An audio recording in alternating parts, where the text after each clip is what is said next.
Hey guys, tonight we begin with the sun-baked olive oil slicked world of ancient Greece, a civilization known for philosophy, democracy, and statues that didn't believe in pants. But beneath the legends of Plato's Sparta and golden temples lies a much harder truth. Because while ancient Greece gave us the roots of Western civilization, it also gave its average citizen a daily struggle you'd barely survive today. So before you get comfortable, take a moment to like the video and subscribe, but only if you genuinely enjoy what I do here. And let me know in the comments where you're tuning in from and what time it is for you. It's always fascinating to see who's joining us from around the world. Now dim the lights, maybe turn on a fan for that soft background hum, and let's ease into tonight's journey together. Welcome to ancient Greece, where your day begins not with an alarm clock, but with the sun turning your house into a slow cooking oven. Your home is a modest one made of sun-dried mud bricks or rough stone with small windows, and no glass, just wooden shutters to keep out the goats, and maybe some breeze if the gods are feeling generous. There's no insulation, no ceiling fan, and certainly no such thing as personal space unless you count the corner where the family goat doesn't sleep. You rise early, not because you're disciplined, but because it's already too hot to stay horizontal. In the summer, the stone walls absorb heat like a sponge, and by sunrise, your little house is radiating it back into your bones. In winter, those same walls turn into a freezer, and you're basically wrapped in a sheet, hoping not to become a statue of frostbite. You probably slept on a thin mat or a straw-stuffed mattress. No pillows, just a rolled-up cloak or maybe your arm. If you're lucky, the lice left you alone last night, but probably not. There's no running water, so your morning routine involves either walking to the public fountain, or if you're rural, hauling water from a nearby well. You carry it in clay jars balanced on your shoulders, while silently praying you don't trip and shatter a week's worth of back pain on the ground. To get clean, you don't bathe in the morning. That's saved for the end of the day, if at all. You might splash your face, rub some olive oil on your skin, then scrape it off with a stridle, a curved metal blade. Think of it as a spa day, but without the spa, the day, or any real effect, and don't even think about privacy. Your family lives in the same room. You sleep together, eat together, and argue over who tracked mud in from the street. Because the street is also your hallway, your news feed, and your trash dump. You haven't even eaten yet, and already your back hurts. You're sweating, and your tunic is sticking in places no tunic should. And this is the best part of your day. So you've survived the sweat box of a Greek bedroom. Time to fuel up right. Welcome to breakfast in ancient Greece. A meal so minimal it makes modern intermittent fasting look like gluttony. Your first bite of the day. Barley bread. Stale, dense, and about as exciting as the dirt it was baked near. It's called maza, made from ground barley mixed with water shaped into flat cakes and left to bake either on hot stones or in the ashes of last night's fire. Think ancient granola bar, but without sweetness, texture, or joy. You might dunk it in watered-down wine because, surprise, the water isn't always safe to drink. There's no filtration system, no boiling, no Brea pitcher in your clay pantry. So instead, everyone from kids to elders gets a cup of os mixed with water. Not for the buzz, but for survival. If you're wealthy, maybe you get a fig or two, some olives, or a smudge of goat cheese. But let's be honest, you're not wealthy. You're lucky if your bread isn't crawling with yesterday's flies and doesn't crack a tooth when you bite it. No coffee, no eggs, no fruit bowl, no honey, unless you live near a decent beekeeper and know how to bribe them. And don't expect to sit and relax. Meals are fast. No chairs, no forks, and certainly no mindful eating. You chew, you nod, and you get back to work. Oh, and if you're a woman, you don't even eat with the men. In many households, women and children eat separately often after the males are done. So not only is the food bad, you also get to wait your turn to be disappointed. The irony, ancient Greeks are the same people who gave us symposiums, banquets, and poetic odes to wine. But breakfast, that's not worth a line of verse. It's utilitarian dry, often literally burnt, and yet you chew through it like a champion, because it's the only thing standing between you and a full day of sun labor and arguing philosophers. Bong appetite. Just try not to crack a mirror. Now that you've choked down your stale barley brick and a splash of wine water, it's time to freshen up. Or more accurately, fail to. Because in ancient Greece, hygiene wasn't so much about cleanliness as it was about ritual and oil. And soap, that's a fantasy reserved for future centuries. Your morning bath usually involves pouring cold water over your body at the public fountain or courtyard basin. Unless you're lucky enough to live near a bathhouse, which most people don't, there's no shampoo, no minty body wash, and no sponge, unless you stole one from a sponge diver in the Aeon. Instead, you turn to olive oil. Yes, oil. You rub it into your skin, not to moisturize, but to collect the dirt and sweat. Then you scrape it off using a stridel, a curved bronze blade that leaves you less greasy but still a little questionable. Imagine slathering yourself in salad dressing and then shaving it off. That's your skincare routine. And if you think that sounds glamorous, just remember everyone else is doing it too often in communal settings naked loudly. Hygiene is social in ancient Greece. Privacy is not. Now let's talk teeth. There are no toothbrushes, no toothpaste. Maybe you rub your gums with crushed charcoal or rinse with vinegar if you're fancy, but mostly you chew on a twig and hope for the best. Dental hygiene is more about divine mercy than routine care. Body odor ubiquitous. Deodorant doesn't exist, but perfumes do for those who can afford them. So you might dab a little myrrh or rose oil on your neck right before walking 5 miles in sandals through the Athenian heat. The result, a uniquely Greek blend of musk dust and desperation. Laundry rare. Clothes are washed by beating them against stones in the river. If you're poor, your tunic probably hasn't seen water since last festival season. In short, hygiene in ancient Greece isn't about looking or smelling good. It's about appearing moderately less revolting than yesterday. The oil and scrape method helps, but only so much, when you're sweating in a tunic under a sun that's trying to kill you. So yes, ancient Greece gave us democracy, philosophy, and architecture, but a decent shower still waiting. Now that you've oil scraped your way into a new day, it's time to get dressed.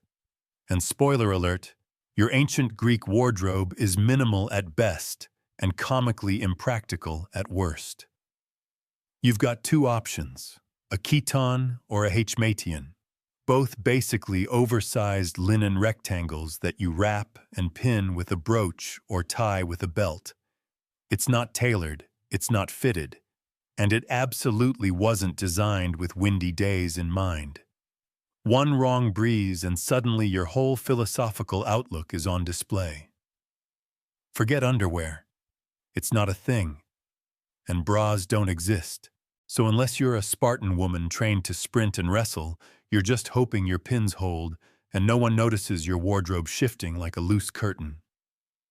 Now let's talk footwear. If you're lucky, you own a pair of leather sandals. If not, you're barefoot. And that means a full day of walking on sun-baked stone goat-trodden dirt and whatever the local market has squished into the roads. Imagine strolling across a skillet in July while dodging donkey dung. That's your daily commute. Of course, there's no sun protection, no hats unless you're a farmer or sailor, and no sunscreen because you live in 450 BCE. And science hasn't been invented yet. The Aeon sun. It doesn't care how philosophical you are. It will roast you. By noon, your shoulders are burned, your feet are filthy, and your linen robe has stuck to you in 4 places that defy geometry. And don't forget, public nudity isn't shocking in Greek society. You might pass men at the gymnasium training in the buff, or even politicians delivering speeches in tows that barely hold together. Now, if you're wealthy, your tunic might be dyed, maybe a soft purple or saffron yellow, but most people wear off-white or brown because dyes are expensive and no one wants to waste good color on the guy who fixes fishnets for a living. So you walk through your day dressed like a toga burrito, sunburned, sweating, and hoping your pin doesn't pop loose in front of the priestess. And the worst part, you're only halfway through your chores. Welcome to ancient Greece, where military service isn't a job. It's your civic duty, your social expectation, and sometimes your one-way ticket to an early grave. If you're a free male citizen, especially in Athens or Sparta, congratulations. You're automatically a soldier whether you like it or not. By your teens, you're already training with wooden weapons and learning formations in the phalanx. That famous Greek battle strategy that involves standing shoulder to shoulder behind large shields and hoping the guy next to you doesn't trip. In Sparta, boys start military training at age 7 in the brutal AOG system, a program that turns children into warriors by essentially starving, whipping, and isolating them until only the toughest remain. In Athens, things are gentler but still mandatory. 2 years of training in your late teens followed by decades of being on call. You don't get to say, "I'm more of a thinker." Even philosophers like Socrates fought in wars, and not with witty comebacks with actual weapons. And there's always a war. Whether it's Sparta versus Athens, Athens versus Persia, Sparta versus literally everyone, or just a neighboring polis getting sassy about trade routes, conflict is a way of life. Peace is just the pause between two invasions. Armor. If you can afford it, you get a bronze helmet breastplate, greaves, a round hop shield, and a spear. If you can't, well, try not to be in the front row. Leather and cloth don't stop arrows. The worst part, you supply your own gear. That's right. Being a soldier is a Bob situation. Bring your own bronze. Poorer citizens either beg, borrow, or fight lightly armed, which is Greek for more likely to die first. And when you're not fighting, you're preparing training, cleaning weapons, arguing in the assembly about strategy, or rowing warships for hours as part of the Navy. Because yes, those triams don't paddle themselves. There's no veterans' health care. No pensions, no therapy, just scars, limps, and the occasional poorly carved gravestone praising your virtue and courage. If you think life as a man in ancient Greece sounds rough, just wait until you hear about being a woman. In most Greek city-states, especially Athens, women had fewer rights than a pile of decorative urns. You couldn't vote, couldn't hold office, couldn't own land outright, and rarely appeared in public without a male escort. In fact, if people saw you out too often, they might start whispering that you were a courtesan, or worse, a Spartan. Let's start with your daily routine. You wake up before sunrise to start the chores. You spin wool, weave cloth, grind grain, fetch water, bake bread, manage the slaves if your household has any, and raise the children. You're the household CEO, but one without pay, respect, or days off. Your social life limited. You don't attend plays. You don't join the philosophical debates. You're not at the gymnasium. That's for naked men only. You're confined mostly to the gaiosum, the women's quarters, and your contact with the outside world consists of glimpses through lattice work, windows, education. If you're lucky, you might learn to read a bit, but mostly you're trained in domestic duties, philosophy, rhetoric, geometry. That's for the boys. Your job is to marry well, have sons, and stay invisible while doing it.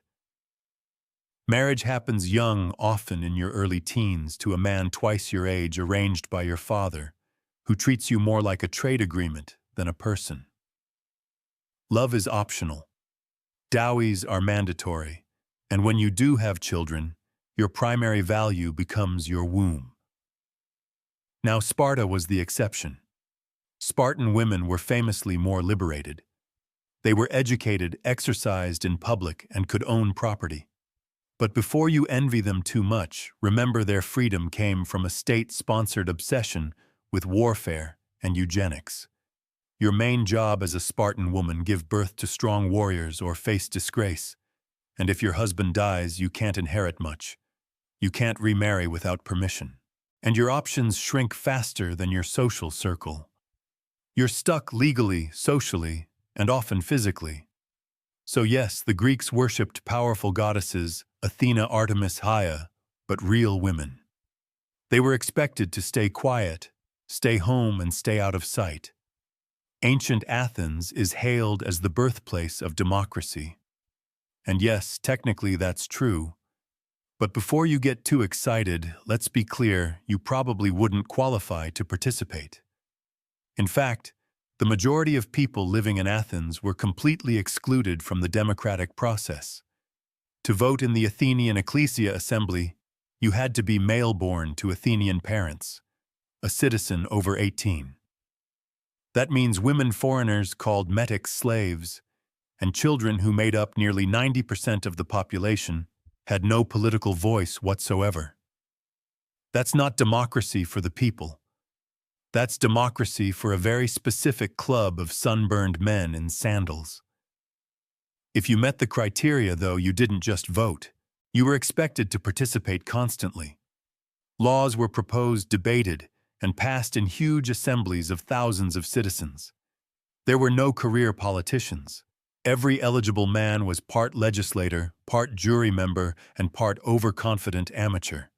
You could even be randomly chosen to serve in powerful positions like running the treasury or serving on a jury through a lottery system, which sounds thrilling until you remember there were no qualifications.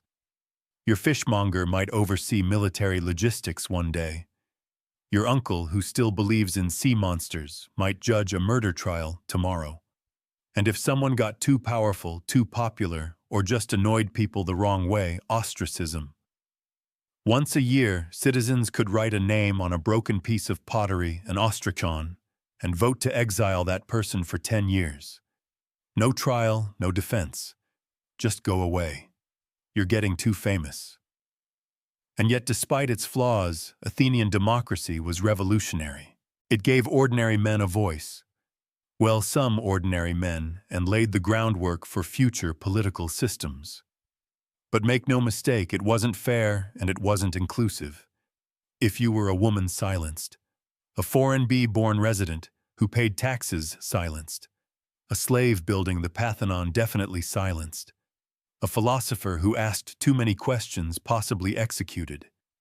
Democracy was born in ancient Greece. But if you'd shown up expecting equal rights and inclusive politics, you'd have been escorted out of the assembly and told to bring your own ostrachon. In ancient Greece, slavery wasn't just accepted, it was expected. Even modest households had at least one slave, not because the family was wealthy, but because slavery was so deeply woven into society that it felt as normal as sandals and sunburn. The idea that someone might not own another human being, practically unthinkable. Slaves weren't a specific race or ethnicity. They came from conquered lands. Thrians, Chians, Syrians, and even fellow Greeks from the wrong city-state at the wrong time. Some were born into slavery. Others were prisoners of war. A few were kidnapped and sold. It was a thriving, brutal market, and business was always good. If you lived in Athens, your slave likely did everything. Cooked your meals, fetched your water, cleaned your home, cared for your children, carried your shopping, and stood silently during dinner. Some even handled business affairs or managed the household, while the citizen owner lounged at the symposium, sipping diluted wine and debating abstract concepts like justice. Irony level maximum. In the silver mines of Lauron, slaves, including children, labored in horrifying conditions, crawling through narrow shafts in total darkness, inhaling toxic dust and dying slowly for the sake of coins and civic pride. Some slaves were educated. They taught grammar and math, served as scribes, or even managed bank accounts. But make no mistake, they were still property. They could be beaten, branded, sold, or killed on a whim, and had no legal rights. The few who earned freedom, called freedmen, were never truly free. They still owed loyalty to their former masters and were barred from citizenship. No voting, no land ownership, just the hope of a slightly better tomorrow. And unlike later slave systems, there was no widespread abolitionist movement. Philosophers like Aristotle, yes, that Aristotle justified slavery as natural and necessary. According to him, some people were slaves by nature. Enlightening, isn't it? Ancient Greece gave us ethics, democracy, and philosophy, but all of it was built on the backs of people who were never allowed to speak, never allowed to vote, and never allowed to matter. And that's not a footnote. It's the foundation. Feeling unwell in ancient Greece. That's unfortunate because unless you live next door to Hippocrates himself, your healthcare plan includes some vague herbs, divine intervention, and a lot of wishful thinking. Let's start with the basics. There are no hospitals as we know them. If you're sick or injured, you stay home. Maybe a neighbor knows a thing or two about picuses. Maybe a relative remembers a prayer to Asclepius, the god of healing. Maybe your local temple has a snake you can pet for spiritual comfort. That's about it. The most famous Greek doctors were really a mix of herbalist, philosopher, and gambler. They believed in the four humors, blood phlegm, yellow bile, and black bile. According to them, illness was caused by an imbalance in these fluids. So if you had a fever, too much blood time to drain it. Coughing, too much phlegm, try fasting. Melancholy, that's black bile. Maybe take a walk or stare at the sea dramatically. Most treatments were based on trial, error, and garlic. You might be given crushed poppy seeds. Good luck with that. Boiled figs or a compress made of vinegar and something someone scraped off a goat. Did it work sometimes? Did it hurt? Almost always. Surgery rare, terrifying, and generally a last resort. Without anesthesia or antiseptics, even a simple cut could go septic and kill you. Tools included iron knives, bone saws, and prayers. Lots of prayers. And if you needed something amputated, hope you brought a leather strap to bite down on. Midwives handled childbirth, which was dangerous even on the best days. Mortality rates for women and infants were tragically high. One bad birth, one stuck shoulder, one breech baby, and that was it. If you were wealthy, you might summon a traveling physician, someone with an actual scroll and some fancy oils. If you were poor, you relied on local knowledge, street remedies, and sheer resilience, or you simply didn't recover. But hey, at least they believed in rest, clean air, and a balanced diet. So there's that. Ancient Greek medicine gave us the Hippocratic Oath, but it also gave us treatments like drink boiled cabbage water. So yes, healthcare in ancient Greece, mostly herbs, hope, and hang on. In ancient Greece, theater wasn't just entertainment. It was a civic duty, a religious ritual, and sometimes a full contact sport for the soul. Let's start with the good part. Theater was free for citizens. Assuming you weren't a woman slave or foreigner, in which case good luck seeing anything. You'd file into an enormous open-air theater carved into a hillside like the great theater of Dionysus in Athens, shoulder to shoulder with thousands of other sweaty citizens. And you'd be there all day, seriously all day. The Dionysia festival ran from dawn until night, with back-to-back plays, tragedies, comedies, and sata plays. No intermission, no snacks, and certainly no bathroom breaks unless you counted a bush on the hillside. If you showed up late or acted out, you weren't just frowned at, you could be fined. The performances themselves wild. Tragedies were emotionally gutting. Murder madness, war gods destroying families because of one bad decision made 3 generations ago. You didn't come to laugh, you came to weep in unison. Then came the comedies, which weren't exactly light-hearted family fare. These plays mocked politicians, philosophers, entire cities, and bodily functions with stunning precision. Imagine if Saturday Night Live and a college debate had a baby, then dressed it in a giant phallic costume and sent it on stage. Actors wore towering masks, platform shoes, and exaggerated costumes. All male, of course, even for women's roles. The chorus sang, danced, and shouted commentary, like an ancient Greek version of Twitter, only louder and wearing tunics. And this wasn't passive viewing. The audience was loud. They booed, hissed, threw things, and argued mid-performance. Theater was democracy with stage lights. If the play offended you, you let them know. If it moved you, you shouted, wept, and maybe re-evaluated your life. At the end of the festival, a jury voted on which playwright won. Imagine spending 3 days crying over Orestes only to find out some bawdy comedy with a talking pig god took the prize. That's ancient Greece for you. So yes, in the theater you were never just watching. You were participating and possibly throwing olives. So you've survived your tragic all-day theater binge. Now you wander into the agora, the bustling heart of the city, and stumble right into a man wearing a cloak, holding no shoes, and asking strangers, "What is justice?" Welcome to philosophy. It's everywhere, and it's not optional. In ancient Greece, particularly in Athens, philosophy was the local sport, and the champions were names we now associate with world-changing ideas. Socrates, Plato, Aristotle. Back then, though, they were just eccentric men who talked a lot and made other people feel stupid. Take Socrates. The man made a career out of asking questions that led nowhere and dismantling people's confidence in their own opinions. You might be minding your own business, buying olives or petting a stray goat, and he'd appear. Do you believe in truth? What is truth? Cue 3 hours of mental spiral and a desire to move to Sparta. He never wrote anything down. His student Plato did that. But Socrates left a lasting impression partly because Athens eventually executed him for being too annoying. Officially, it was corrupting the youth and not believing in the gods. But let's be honest, he probably just wouldn't stop asking questions during dinner. Philosophy wasn't a cozy academic hobby. It was loud, confrontational, and weirdly athletic. Debates happened in public spaces.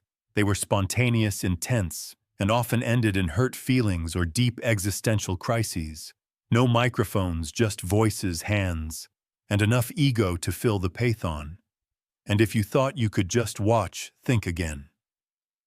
Philosophers loved drawing in random bystanders. You didn't walk past Plato's academy. You were absorbed into it. You said one thing slightly wrong and suddenly became the day's example of unexamined life. Even kids weren't safe. Aristotle tutored Alexander the Great, a teenager who later conquered half the known world. Imagine your high school civics teacher handing you a globe and saying, "Go fix this." So yes, philosophy gave us logic, ethics, science, and political theory. But in ancient Greece, it also gave you a headache, a crisis of identity, and a 70% chance of being publicly humiliated by a man in sandals. So you've made it in ancient Athens. You're well-spoken, clever, politically active. People like you may be too much. That's your first mistake. Because in Athens, being too popular could get you kicked out of the city for 10 years. Not arrested, not fined, just gone. This wasn't a conspiracy or a backroom deal. It was built into the system. It was called ostracism, and it was perfectly legal, perfectly public, and perfectly terrifying. Once a year, the citizens of Athens would gather to decide whether to hold an ostracism vote. If enough people agreed, everyone wrote the name of a person they wanted exiled on a broken piece of pottery called an ostraton. If someone got 6,000 or more votes, they were banished. No trial, no explanation. Just pack your sandals and leave. You didn't have to be a criminal. In fact, most ostracized people had done nothing wrong except get too influential. Maybe you were a war hero, a persuasive speaker, or just had great hair. Whatever it was, your fellow citizens decided you were becoming a threat to democracy, and democracy voted to yeet you into temporary oblivion. And here's the twist. It wasn't permanent. Ostracism lasted 10 years, after which you could come back like nothing happened. Your property was untouched. Your citizenship remained. No grudges. Just a decade-long vacation you didn't ask for. Some famous Athenians were ostracized. Aristides the Just was so well-liked that someone allegedly voted against him just because they were sick of hearing how virtuous he was. Brutal. Even Themistocles, the military genius who saved Athens at the Battle of Salamis, got the boot once he got too cocky. Turns out gratitude has an expiration date. Ostracism was meant to protect Athens from tyrants, but it often punished success. So if you were ambitious, you had to walk a fine line. Be respected, but not too respected. Popular, but not charismatic enough to worry people. Think of it like a reality show, where the prize for winning too many fans is being exiled to the countryside with your dignity and olive oil stash. Athens gave birth to democracy, but it also invented cancel culture 2,500 years ahead of schedule. In ancient Greece, you didn't ask if you were going to die young. You just wondered how soon and how painfully.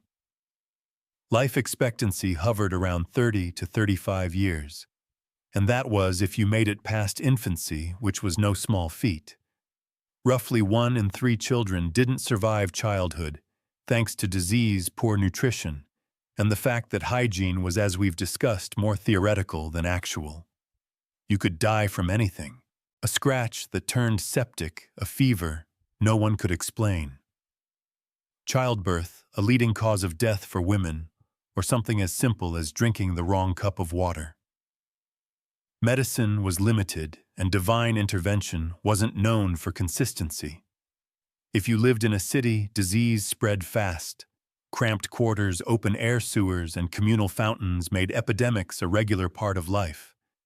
The infamous plague of Athens during the Peloponnesian War wiped out 1/3 of the city. Thucydides wrote about it, then he got it, then somehow survived. Most weren't so lucky. War constant. If you were a man, odds were you'd die holding a spear or rowing a try. Even if you weren't killed in battle, injuries often turned fatal days later. No antibiotics, no stitches, just hope and garlic compresses. And there was always the possibility of death by divine tantrum. Displease a god. Forget a sacrifice. Mock a temple statue or speak ill of Zeus after 3 cups of wine, and you could find yourself on the wrong end of a lightning bolt plague or spontaneous goat stampede. Burial rites were important. If your family couldn't afford a proper funeral with coins for the ferryman and rituals to secure your spot in the afterlife, you might be dumped outside the city walls unmarked and forgotten. Not only was that tragic, it was spiritually dangerous. The Greeks believed unburied souls wandered eternally caught between worlds. Death wasn't poetic. It was daily. And it didn't care about your philosophy, your beauty, or your lineage. You could be a slave, a general, or a poet and still die from a moldy fig or an angry mosquito. The Greeks had 12 Olympians, and not a single one of them liked you. In theory, ancient Greek religion was all about harmony, with the divine worshipping Zeus, Hagia Athena, Apollo, Artemis, Poseidon, and the rest of the Golden Crew up on Mount Olympus. In practice, it was constant spiritual damage control. These gods weren't peaceful, all-loving deities. They were divine drama queens with superpowers. Forget a sacrifice, they'd ruin your crops. Say the wrong prayer, your ship sinks. Step into the wrong grove. Snake bite, plague, famine. Take your pick. The gods didn't just demand your loyalty. They demanded perfect timing, flawless rituals, and unblinking obedience. You didn't have weekly temple visits. You had daily rituals, home altars, seasonal festivals, and civic ceremonies. Before planting crops, pray to Deita going to war. Offer to Ares traveling by sea. You'd better pour out some wine to Poseidon, and maybe throw in a goat just to be safe. Each god had favorites and grudges. Apollo might protect your city unless your grandfather offended him once, in which case you're cursed until further notice. Hera was the goddess of marriage, but she also specialized in making mortal women's lives miserable, if Zeus so much as looked at them. Athena rewarded wisdom, and also turned people into spiders. Casual. And if the Olympians weren't enough to keep you nervous, there were nymphs, satyrs, spirits, river gods, and monsters lurking around every corner. Step on the wrong patch of sacred land, and suddenly your left leg belongs to a vengeful woodland sprite. But worst of all, you never knew why something bad happened. Was it the wrong offering, the wrong timing? Did you insult a god in a dream? Maybe it was your cousin. Maybe it was something your great-grandfather did. Doesn't matter. The gods work in mysterious and deeply personal ways. And yet for all the terror, Greek religion was woven into every part of life, from politics to childbirth to the Olympic Games. You feared the gods, yes, but you also depended on them. Their temples were city landmarks. Their festivals were national holidays. And their myths explained everything from lightning to love. You didn't believe in gods out of faith. You believed out of survival instinct. So after everything, the sun-baked homes, the barley-bread breakfasts, the sandal-blistered troughs, the wars, plagues, gods, and goat-related traumas. Let's ask the question plainly. Would you last a single day in ancient Greece? Honestly, no. You'd fold before lunch. The heat, the diet, the constant threat of war or divine punishment would wipe that Instagrammable toga fantasy right off your face. You're not used to hauling water before breakfast or squatting over a hole in the ground next to a temple goat. You'd miss your running water, your aspirin, and your right to complain without being exiled by pottery shard. You might love the idea of living among marble statues, brilliant philosophers, and epic poets. But guess what? Those were the 1% of ancient Greece. For everyone else, it was back-breaking labor-limited rights and frequent funerals. Your democracy only if you're a male citizen. Your medicine garlic and hope. Your gods frequently furious. Your social media. A guy yelling in the agora about justice while waving a fish. And yet, for all of that, the Greeks endured. They built temples that still stand, wrote plays we still perform, debated ideas we still wrestle with, and laid the groundwork for everything from astronomy to ethics. They didn't just survive hardship. They created civilization while sweating through it. You wouldn't last, but they did. Not because life was easy, but because they found ways to make meaning in a world full of chaos. They questioned everything, fought constantly, wrote beautifully, died young, and still somehow shaped the modern world. So no, you probably wouldn't make it past your first sunstroke goat bite or unsolicited philosophy lesson in the street.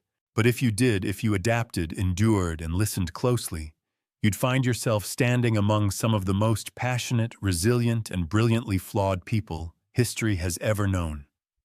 And they wouldn't judge you for struggling. They'd just hand you a tunic, point to the amphoi, and say, "Good, now carry that up a hill." It began with a death and a betrayal. Prasutagus, king of the Aini tribe in what is now eastern England, had played the Roman game well. He had walked a tightrope for years, ruling as a client king under the shadow of Rome. He had wealth, autonomy, and peace so long as he stayed useful to the empire. But when he died around 60 AD, he left behind a will that was meant to protect his people. He named the Roman emperor as co-heir alongside his 2 young daughters, hoping this gesture of loyalty would secure their safety and sovereignty. He was wrong. Rome did not honor the will. Rome didn't negotiate. Rome took. Without hesitation, the Roman authorities annexed the Iceni kingdom outright. Their soldiers stormed in and claimed everything: lands, livestock, homes, and treasures. But the theft of wealth wasn't the worst offense. It was what they did next that turned a political insult into a personal hell. They flogged the Queen Boudica in public, not just to humiliate her but to send a message: you are nothing. And if that wasn't enough, they violated her daughters in front of her. This wasn't just a crackdown. It was psychological warfare, the kind meant to break a people's spirit. But it didn't break Boudica. It forged her. Rome believed it had crushed a minor tribal woman beneath its boot. What it had done was awaken a lioness, a queen who would take her pain and reshape it into vengeance, a mother whose rage would soon set cities ablaze, a woman who would remind Rome that even empires bleed. Word of the atrocity spread quickly through Britannia. Other tribes listened. They remembered their own humiliations, their own land losses, their own sons killed in Roman campaigns. Rome thought the tribes divided, scattered. But in that moment, they had one thing in common: Boudica's fury. What began with Rome violating one queen would soon end with the empire reeling in fear. They had broken a treaty, broken a family, and in doing so, broken the illusion of Roman invincibility in Britannia. This wasn't just a mistake. It was the spark that would ignite one of the most ferocious revolts Rome ever faced. If Rome expected Boudica to fade into silence, they misunderstood everything about her. Boudica wasn't born to obey. She was born to lead. Described by Roman historians who rarely complimented their enemies as tall, fierce, with flaming red hair cascading down to her waist, and a voice that sliced through crowds like a war horn. She wasn't just a queen by blood. She was a symbol, and now she was a threat. But before she became that threat, she became something deeper, a mother with nothing left to lose. Roman brutality had tried to erase her dignity, her children's future, and her people's pride. But Boudica refused to be a victim. She understood what Rome feared most wasn't an army. It was unity. And so she began to forge it one tribe at a time. First, the Trinantes. They had once been powerful before Rome crushed them under taxes, land seizures, and slave labor. When Boudica spoke, she didn't speak like a diplomat. She spoke like a warrior mother, scarred but unbroken. She reminded them of their ancestors, of their gods, and of the earth they no longer owned. Her pain was their pain, her rage theirs too. Then the other tribes began to listen. The Corel Talvi, the Coronovi, even some of the Brigantes. Her cause was no longer about vengeance. It became a holy mission to cleanse Britannia of Roman arrogance. She didn't promise safety. She promised glory and death with honor if it came to that. And they followed her. Because she did not stand behind her warriors. She rode among them, spear in hand, hair loose to the wind, eyes locked on the future. She called out the names of the raped, the enslaved, the executed. She summoned gods like Andraste, the Celtic war goddess, as her witness, and her warriors believed her when she said the gods would fight with them. She had no formal military training, no Roman strategy scrolls, but she had something deadlier: righteous fury sharpened by betrayal, guided by purpose. And the land itself seemed to shift under her command. This wasn't rebellion. It was resurrection. The Queen Rome thought it had broken was now the spearhead of a movement that would soon make the empire tremble. And she was just getting started. The Roman eagle had long soared over Britannia, but now the winds beneath its wings were changing. Boudica's fury wasn't a wildfire. It was a storm building with terrifying purpose. And storms need fuel. That fuel came from the thousands of Britons who had waited years, generations. even for someone to defy the empire. Someone to speak not in Latin, but in blood and iron.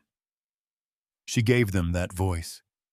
It started with war councils held under sacred groves and moonlit hills. Boudica didn't sit on a throne. She stood in the dirt with her people. She listened to the anger of tribal elders, to the sorrow of mothers, and to the chants of druids who saw omens in the sky. They all spoke of one truth. Rome had pushed too far. Now it was time to push back. Warriors from the Trinovantes brought spears, slings, and ancient battle chants. The Aini added cavalry swift riders with wild hair and war paint fierce and fearless. Other tribes joined with axes, blades, and torches. Even women took up arms inspired by their queen. This wasn't just an army forming. It was a resurrection of Celtic identity. But Rome had trained legions, professional soldiers, armored, disciplined, and lethal. Boudica had to make up for that, with numbers, knowledge of the land, and something Rome could never teach. Hatred forged in humiliation. Soon Boudica's army swelled to tens of thousands.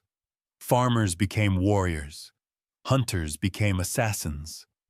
Former Roman slaves and mistreated tribal allies switched sides. These weren't soldiers who fought for pay. They fought for memory, revenge, and the right to raise children without chains. She gave a speech, her first of many. Roman historians would later record her words, albeit with their bias. But what echoes through time is clear. She vowed to win or die. There would be no surrender, no submission, no turning back.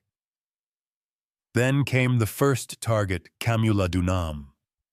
Once a British stronghold, now a Roman colony littered with temples, statues, and villas. The Temple of Claudia stood as an insult, a shrine to the emperor who had conquered them. To Boudica and her warriors it was not sacred. It was a provocation, and it would be the first to fall. The tribes were no longer whispering rebellion. They were marching toward it, armed with fury, and led by a queen who refused to kneel. Camulodunum never stood a chance. The once proud Roman colony had become a symbol of everything Boudica's people despised. Its streets echoed not with tribal chants, but with Latin commands. Its buildings rose at top sacred ground, and towering over it all was the Temple of Claudius, a marble mockery built with forced labor praising the emperor who had subjugated the Britons. To Rome it was a monument. To Boudica it was a target. She gave the order. What followed wasn't a siege, it was an execution. Her army descended like a tidal wave. Roman settlers, many of them veterans who had bullied and taxed the local tribes, were caught off guard. The city had no proper walls. The few Roman soldiers stationed there were poorly prepared, expecting peace, not war. They tried to hold the temple, barricading themselves inside, believing it could endure a siege. It didn't. Within 2 days, Boudica's forces breached it. The streets ran red. They spared no one. Men, women, and children were slaughtered. Boudica's war wasn't just military. It was personal.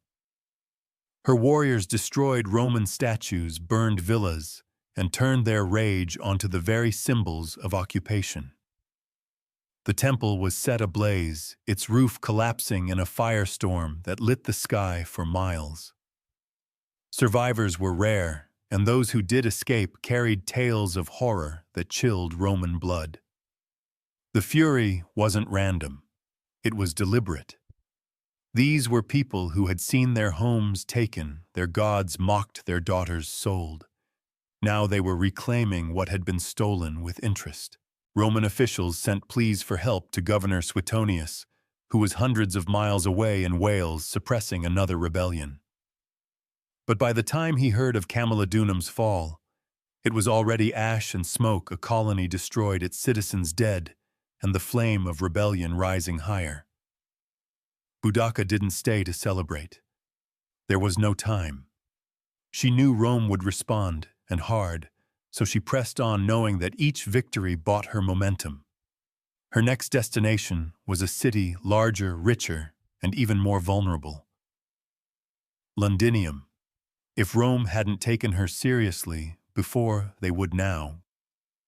Camulodunum was the beginning. But it wasn't revenge yet. Not until the empire's beating heart in Britannia felt the fire. Londinium was the jewel of Roman Britannia. Founded just 17 years earlier, it had grown into a thriving hub of trade and administration. Merchants from across the empire filled its markets. Officials conducted imperial business under tiled roofs. Wealth flowed through its streets like water. But as Boudicca's army marched ever closer, that wealth turned into panic. Governor Suonius, having rushed back from Wales with a small force, arrived just ahead of the rebellion. He looked at Londinium crowded, sprawling, defenseless, and made a brutal decision. He abandoned it. The Roman legions stationed elsewhere were too far to help. Suetonius couldn't risk his limited troops in a city that couldn't be defended. So he withdrew, taking with him those who could flee. He left behind the old, the sick, the stubborn, and those too slow to believe a woman-led army could bring down Rome. They would learn otherwise. Boudicca's forces swept into Londinium like a thunderclap. There were no walls to scale, no gates to breach. The city was open, and she made it bleed.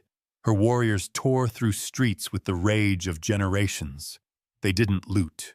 They didn't occupy. They eradicated. The killing was systematic. Roman citizens were dragged from their homes. Entire families were butchered. Some were impaled. Others burned alive in temples. No quarter was given, and no Roman symbol was spared. Villas were torched. Warehouses exploded into flame. The rising smoke could be seen from miles away, curling black against the British sky. This wasn't just a slaughter. It was a statement. The message: Rome is not invincible. Contemporary Roman sources like Tacitus and Cassius Dio estimated that tens of thousands died. Some accounts say the brutality exceeded even what occurred at Camulodunum. To Roman minds, this was not just a rebellion. It was apocalypse. And through it all rode Boudicca. She did not hide behind commanders. She led on chariot, flanked by her daughters. She watched as the empire's pride crumbled beneath her. This wasn't senseless violence. To her, it was justice for what Rome had done. To her family, her people, her land. And she wasn't finished, because ahead of her there stood another Roman center, Verilium. And beyond that, Rome's full retaliation. Rome had faced rebellions before. It had fought wars across continents, but never had it seen anything quite like Boudicca. She wasn't a general trained in tactics. She didn't speak Latin. She didn't wear polished armor. Yet she had burned 2 Roman cities to the ground and butchered thousands, citizens and soldiers alike.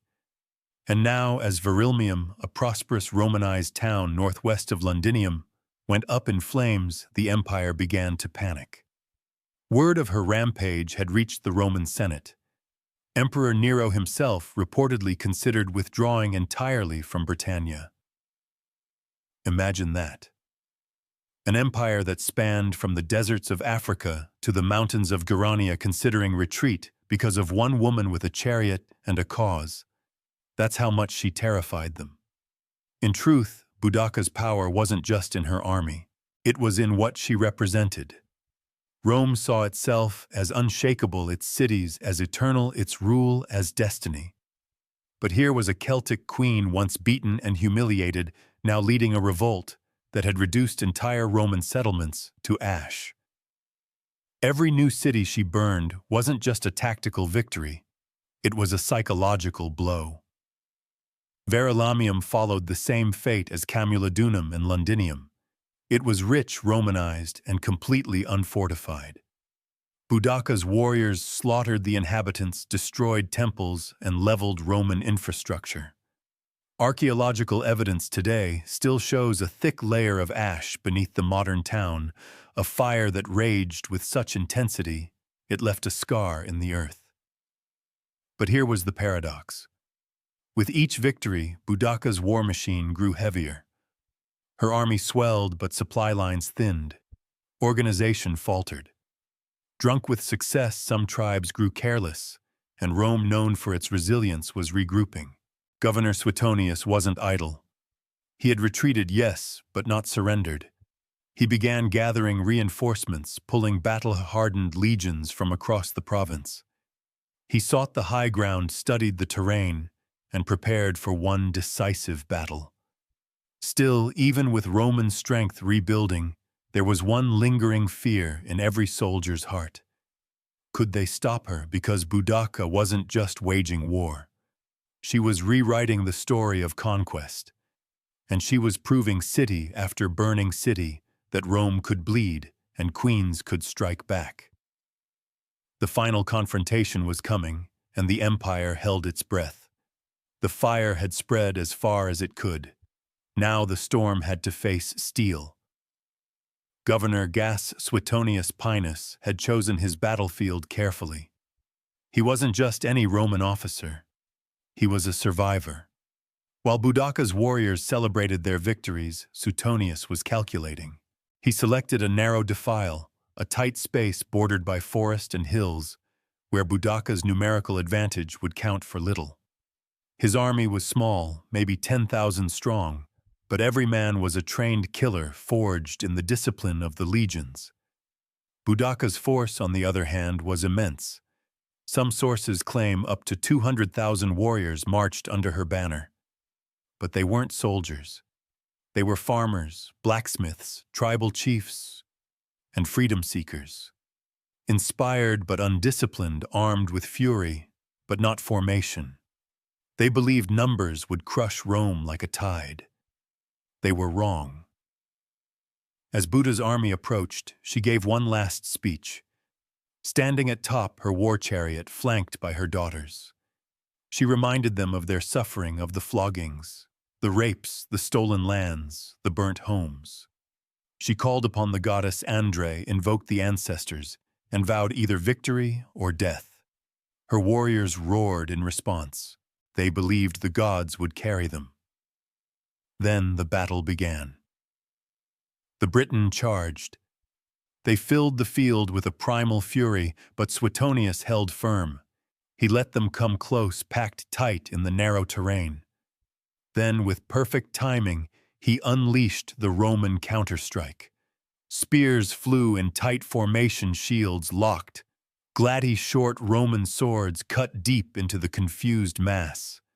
Wave after wave of Britons crashed into an iron wall, and each time they broke. Then the Romans advanced step by step, disciplined, precise, merciless. Behind Briton wagons and families had followed the army, expecting to witness Roman defeat. Instead, they became a fatal obstacle.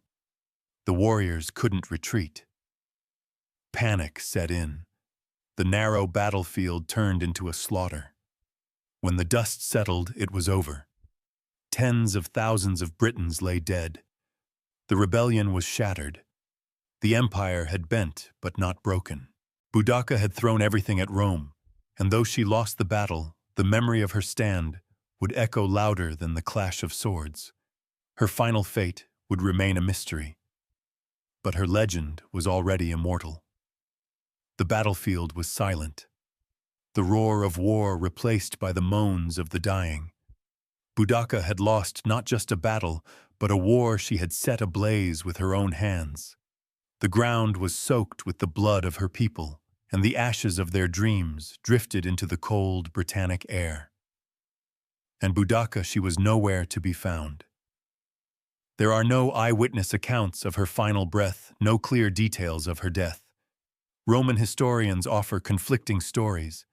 Some say she took poison, choosing death over capture. Others suggest she fell ill and died quietly in the aftermath. But what they agree on is this: she vanished.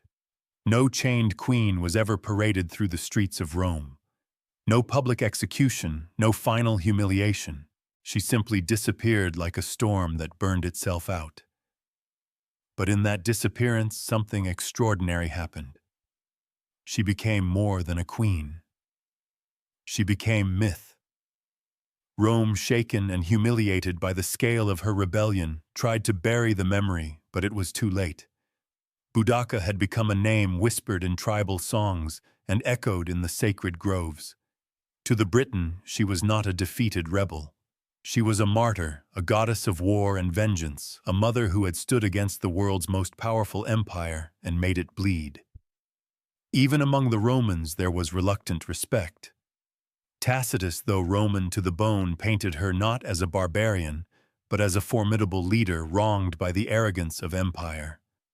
Cassius Dio wrote of her commanding presence and terrifying speeches. They feared her, yes, but they also admired her resolve. And across the centuries, Boudica refused to die. She would rise again in Victorian statues, in poems by Tennyson, in history books, in school lessons. She became a symbol of defiance, especially to women who saw in her story a fire that couldn't be extinguished. Her chariot's spiked wheels tearing across time became a vehicle of resistance. And so, though her body may be lost to history, her voice never left. It rides with the wind. It screams in the fire. It echoes through every soul that has ever stood against oppression and whispered, "I will not kneel." Centuries have passed since Boudica vanished into the mists of history, but her shadow still lingers across the British Isles.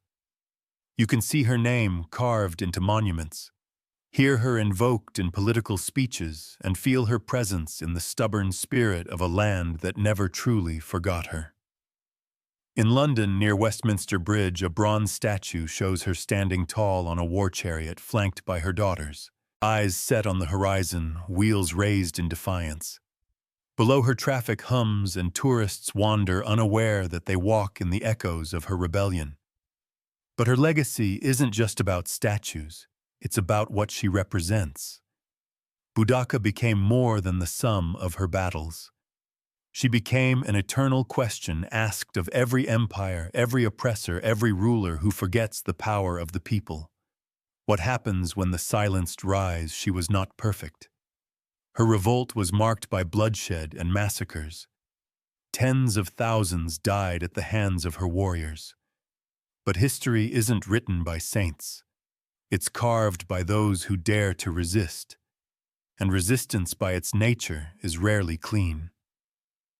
Still, what makes Boudica endure is not just her war against Rome. It's the fire she lit in the human imagination. A woman who lost everything and still stood tall. A queen who refused to be defined by the empire that tried to break her. A mother who turned her grief into a sword. Modern historians continue to debate her exact role, her decisions, her motives. But ask any Briton who Boudica was, and they won't recite footnotes. They'll tell you she was the queen who made Rome bleed. The woman who united tribes that had once warred with each other, the warrior who taught the world that dignity can rise even from devastation. And in that she becomes more than historical figure. She becomes symbol of rebellion, of courage, of the unbreakable will to be free. Because even when Rome rebuilt its cities and redrew its maps, it could not erase her. Her flame still burns. In every fight against tyranny, in every voice that dares to say no, and in every soul that would rather die on their feet than live on their knees, Boudica is gone, but her legend rides forever. To the ancients, illness was never random. It wasn't just about bacteria, viruses, or rogue cells. Those explanations would come thousands of years later. In the ancient world, sickness was a symptom not of physical failure alone, but of a deeper disturbance, a disruption in balance, a fracture in the harmony between body, mind, soul, and nature. In Mesopotamia, disease was often seen as divine punishment. If someone fell ill, it was believed they had offended a god, broken a taboo, or attracted a curse. Diagnosis began not with symptoms, but with questions. What have you done? Who have you angered? Priests and healers worked together interpreting omens, casting spells, and prescribing rituals alongside herbal treatments. In ancient China, balance took on a more systematic meaning through yin and yang and the five elements.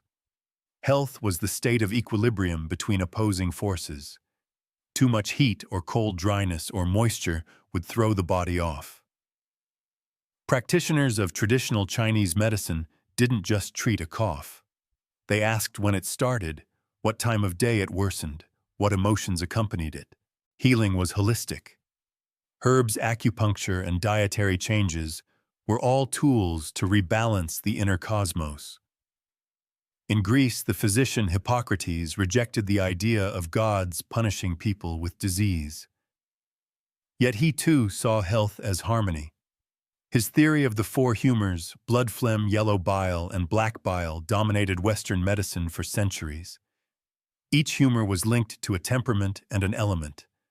An excess or deficiency of one would cause both physical symptoms and personality shifts. A melancholic person, for instance, was said to have too much black bile. Across cultures, one thread remained the same. Health meant wholeness. Not just the absence of pain, but the presence of balance. Whether it was the Ayurvedic concept of doshas in India or the belief in spiritual possession. In African healing traditions, ancient people understood that the human being was not isolated. We were part of nature, and nature, when disturbed, pushed back.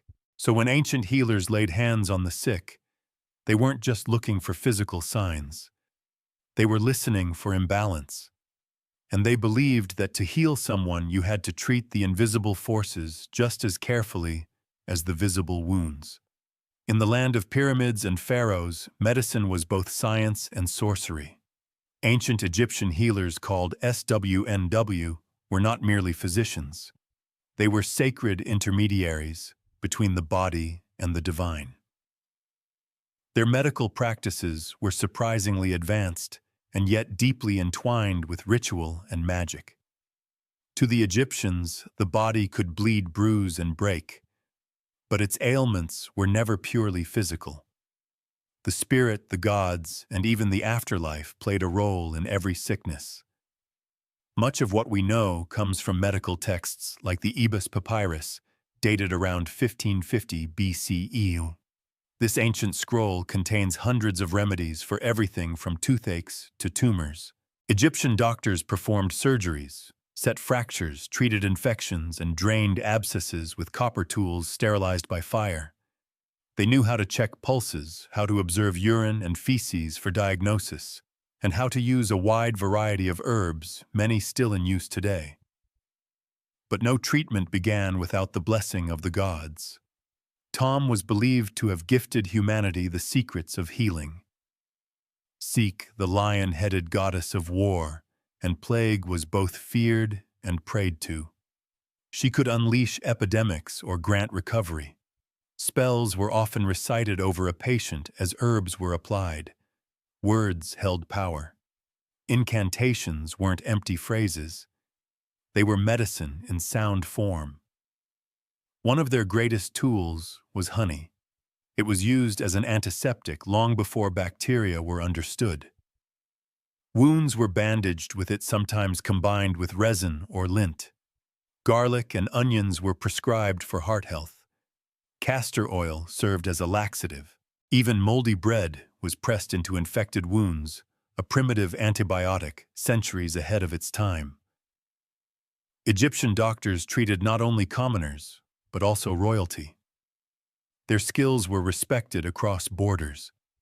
Neighboring civilizations would seek out Egyptian physicians for difficult cases. They were in a way early specialists. Some focused on the stomach, others on the eyes, or even on spiritual afflictions. But in all their knowledge, there was no separation between the physical and the sacred. A fever might come from the Nile's mosquitoes or from an angry ghost. Healing the body meant pleasing the gods, purifying the soul, and restoring divine balance. To the ancient Egyptian, a healer's true role wasn't just to cure the illness. It was to restore cosmic order. Long before modern medicine emerged, India was already writing its own story of healing, one that viewed the human body not as a machine, but as a reflection of the cosmos.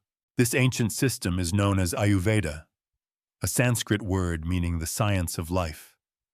Rooted in the Vedic tradition, Ayurveda is more than just a medical practice. It's a philosophy, a way of living in harmony with nature, seasons, and spirit. Central to Ida is the concept of three doshas, Vapa and Kapha. Each represents a unique combination of the five elements, earth, water, fire, air, and ether. Vat governs movement. Peter controls transformation, like digestion, and Kapha manages structure and stability. Everyone is born with a unique balance of these doshas. Illness, according to, arises when this balance is disturbed by poor diet, stress, environment, or lifestyle. Vedic texts like the Karaka Samhita and Sushruta Samhita date back over 2,000 years. These detailed manuals offer not just herbal remedies, but guidance on surgery, obstetrics, psychology, and even ethics for physicians. Karika focused on internal medicine, promoting prevention as the first line of defense. Sushruta, meanwhile, is remembered as a pioneer of surgery, describing over 300 surgical procedures and more than 120 surgical instruments, many carved from wood or metal. One of his most astonishing techniques was rhinoplasty, reconstructing a nose using a flap of skin from the patient's cheek or forehead. This wasn't cosmetic. It was often used to restore faces mutilated as punishment thousands of years before Western medicine caught up. Sushruta had already set the stage, but Ayurveda's strength lies in its holistic approach. Healing the body is inseparable from healing the mind and soul. Treatments include herbal medicine, yoga, breathing exercises, pranayama, oil massages, abhyanga, and meditative fasting. Plants like turmeric, ashwagandha, neem, and tulsi weren't just food. They were medicine purifiers and protectors of life force. An Ayurvedic healer might treat a fever not just with herbs, but by adjusting your sleep schedule, examining your emotional health, and cleansing your digestive fire or agi. Ayurveda teaches that you are not separate from nature. You are nature. And when you fall ill, it is nature's call to return to balance. In ancient China, health was never just about flesh and bone. It was about energy. The invisible vital force called qi, pronounced qi, flowed through every living being.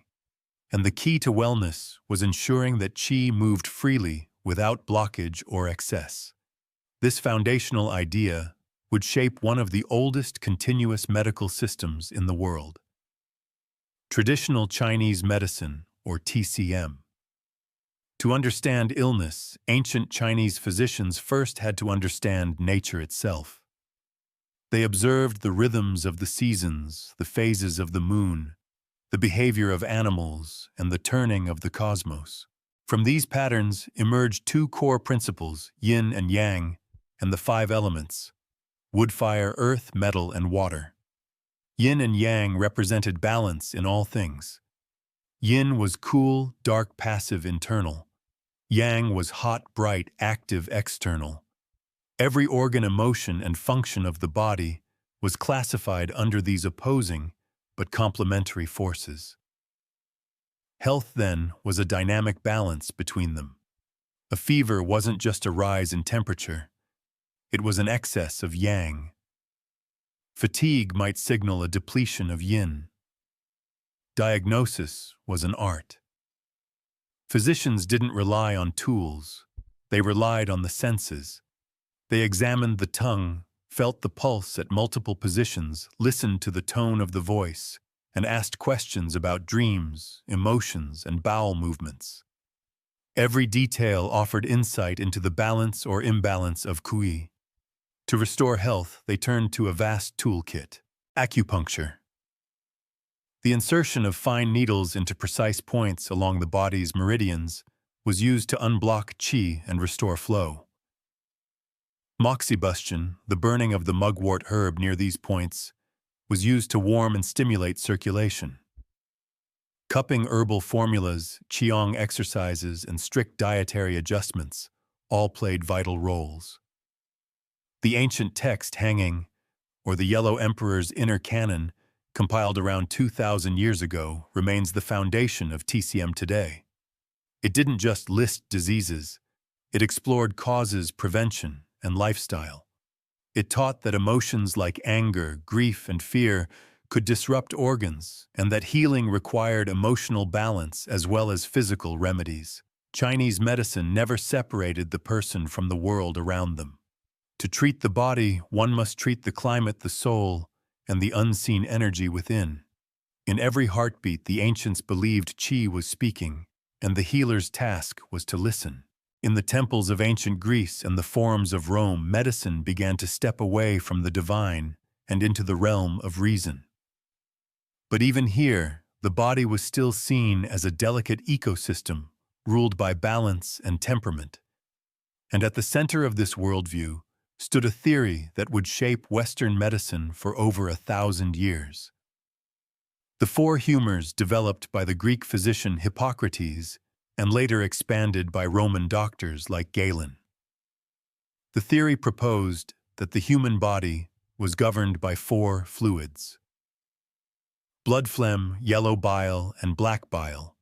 Each humor corresponded to an element: air, water, fire, and earth, and to a specific temperament. A healthy person had these fluids in balance. Illness, it was simply the result of too much or too little of one. If someone was feverish and aggressive, they might have excess yellow bile, a caloric imbalance. A sluggish, pale patient could be suffering from an overload of phlegm linked to cold and moisture. Treatment therefore focused on restoring equilibrium through bloodletting, purging, special diets, and baths. But the Greeks didn't stop at fluids. They also believed in the healing power of observation and environment. The Hippocratic Oath, still echoed in modern medicine, urged physicians to do no harm, to observe their patients carefully, and to treat the whole person, not just the disease. Hippocrates advised his students to consider the seasons, winds, water quality, and even the patient's mood. Healing sanctuaries, named after the god Asclepius, dotted the Greek landscape. These were more than hospitals. They were spiritual retreats. Patients slept in sacred dormitories hoping to receive healing dreams. Ritual purification, exercise, diet, and prayer were all part of the cure. It was a space where reason and religion walked hand in hand. In Rome, medical practice evolved further with the rise of Galen, a Greek physician who served gladiators and emperors. He performed dissections on animals to understand anatomy, wrote hundreds of medical texts, and helped standardize humorism across the empire. Though some of his ideas were flawed, Galen's influence endured for centuries. Greco-Roman medicine, for all its mystical origins, began pushing toward a new idea that the human body was a system, complex, yes, but knowable, and if understood correctly, it could be brought back into harmony. Not through gods alone, but through reason, ritual, and the careful art of healing. Long before written texts and formal schools of medicine, indigenous peoples around the world were healing their communities using a deeper kind of knowledge, one passed down through stories, visions, and hands-on experience with the natural world. For these cultures, medicine wasn't a profession. It was a way of life woven into daily rituals, seasonal rhythms, and sacred ceremonies. Among Native American tribes, healers were known as medicine men and women, but their role extended far beyond physical treatment. They were spiritual guides, storytellers, counselors, and keepers of ancestral knowledge. Illness was seen as a disruption in the person's relationship with nature, with the tribe, with the spirits, or with themselves. Healing required more than herbs. It required reconnection. Plants were central to this practice, from the Cherokee to the Lakota. Each tribe held encyclopedic knowledge of the land, what root to chew for pain, what leaf to brew for fever, what bark to crush for wounds. Sage, cedar, sweetgrass, and tobacco were sacred, used in smudging rituals to cleanse body and spirit. Yet medicine was never just about the ingredient. It was also about intention, ceremony, and respect. Healers often worked in tandem with spiritual forces.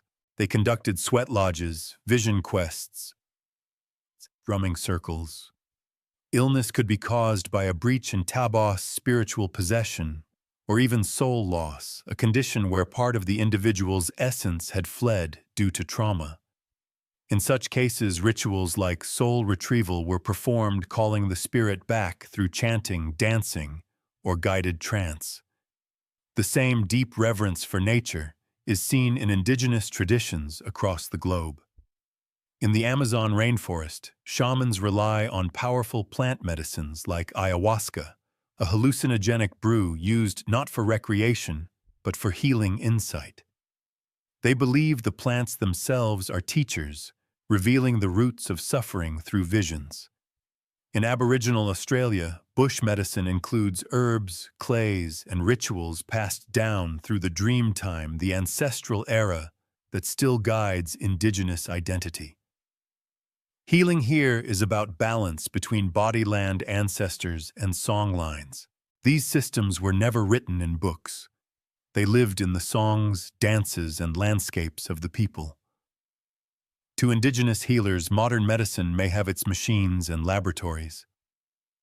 But the earth has always been the first pharmacy. And healing is not about defeating disease. It's about remembering who we are. Across every ancient civilization, regardless of language, geography, or belief system, there was one constant: the conviction that healing required more than herbs and surgery. It required spirit.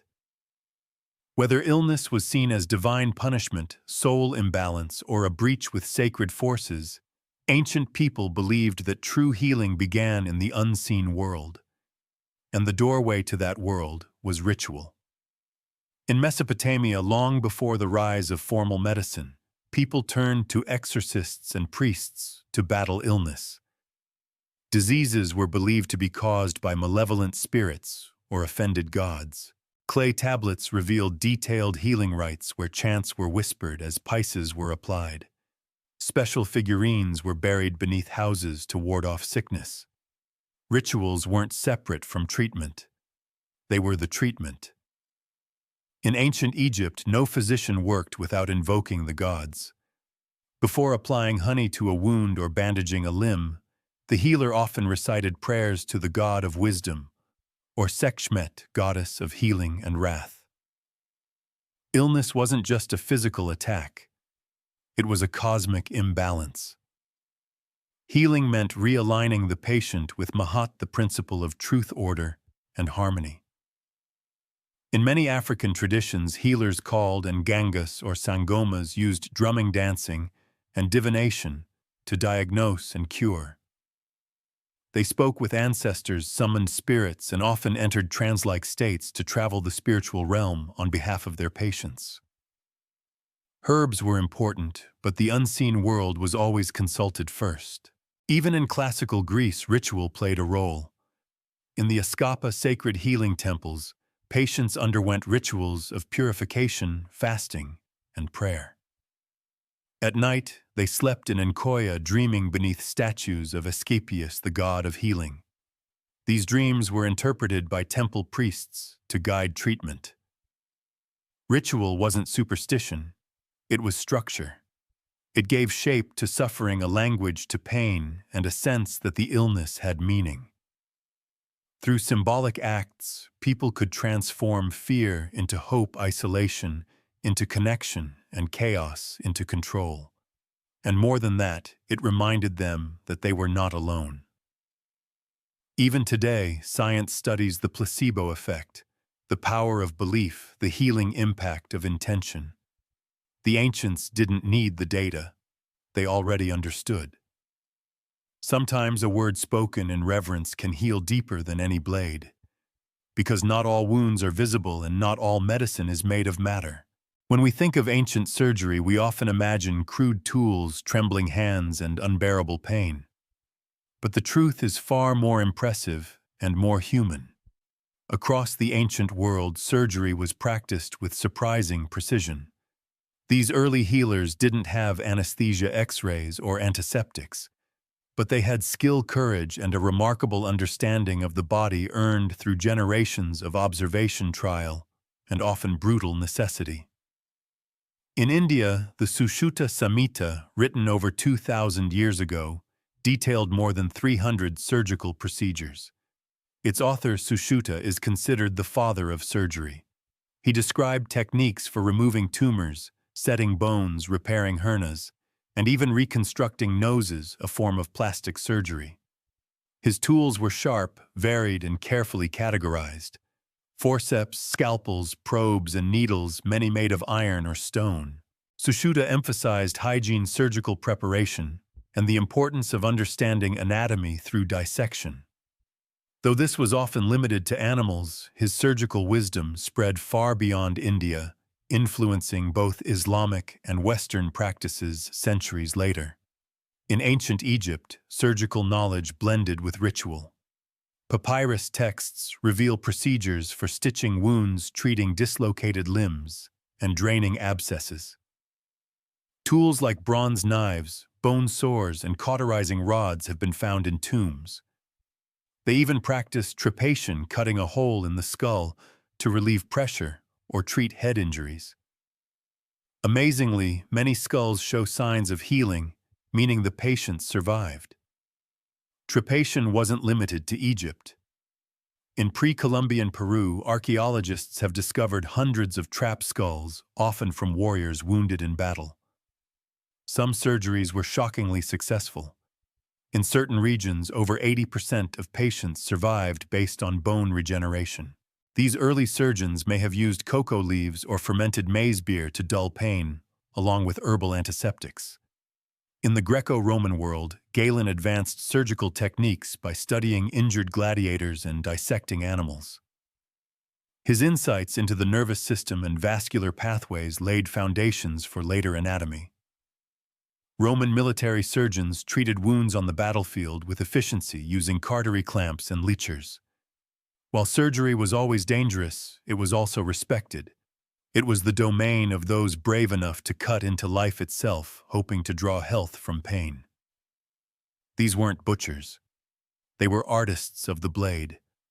And though their knowledge was incomplete, their legacy lives on every time a scalpel is raised in healing, not harm. Today we live in a world of digital diagnostics, robotic surgeries, and genetic mapping. We can scan a body in seconds and send prescriptions across oceans with a tap.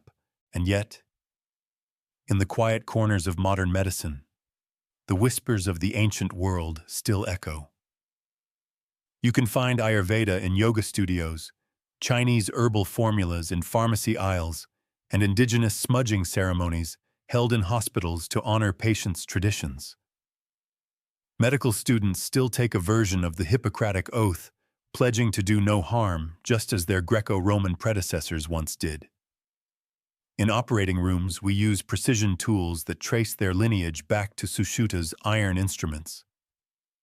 Concepts like holistic care, preventative medicine, and mind-body connection, now cornerstones of integrative health, are rooted in the wisdom of ancient civilizations, who saw healing not as a task, but as a relationship. Even modern science has come full circle. Research increasingly confirms what the ancients believed, that stress, isolation, and emotional trauma can weaken the immune system, disrupt sleep, and cause physical pain. Meditation, once a spiritual discipline, is now studied for its effects on brain health. Forest bathing, derived from Shinto and indigenous nature practices, is prescribed for anxiety. And the placebo effect, healing powered by belief, continues to puzzle researchers who once dismissed it.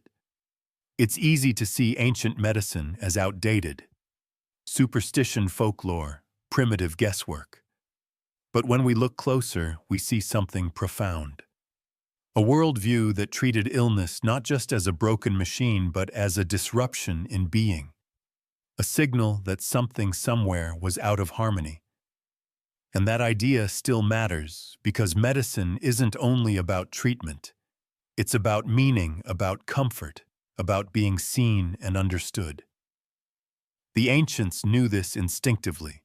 Whether they used chance needles, leaves, or blades, they understood that healing was sacred.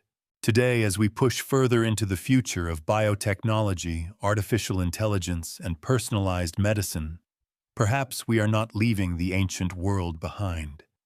Perhaps we are returning to it with new tools, but the same human heart. A heart that still longs for balance, for wholeness, for healing not just of body, but of spirit. Her name drifts through history like a half-remembered melody. Sappho, a poetess from the island of Lesbos, born sometime around 630 BCE, whose voice once stirred the hearts of listeners under starlit skies, and whose words, even in fragments, still echo with longing. Unlike the grand warriors and kings of ancient Greece, Sappho's fame came not from conquest, but from emotion. Her domain was not the battlefield, but the human soul. She wrote of love and jealousy, beauty and despair, joy and yearning. She captured the fleeting moments, a glance, a blush, a tremble, and held them in verse like pressed flowers, fragile yet eternal. Very little is known of her life. No portraits, no diaries. What we have are traces, a few lines preserved by ancient scholars, quotes embedded in other works, and the ruins of papyrus scrolls lost to time. And yet these fragments shine. The Greek philosopher Plato called her the tenth muse. Centuries later, poets, translators, and dreamers would seek her, piecing her life together like an unfinished song. Sappho was likely born into a noble family on Lesbos, an island in the northeastern Aegean Sea. This was a place of music and learning, where poetry was woven into the fabric of social life. She may have had siblings, a daughter, and even political enemies, though the records are vague.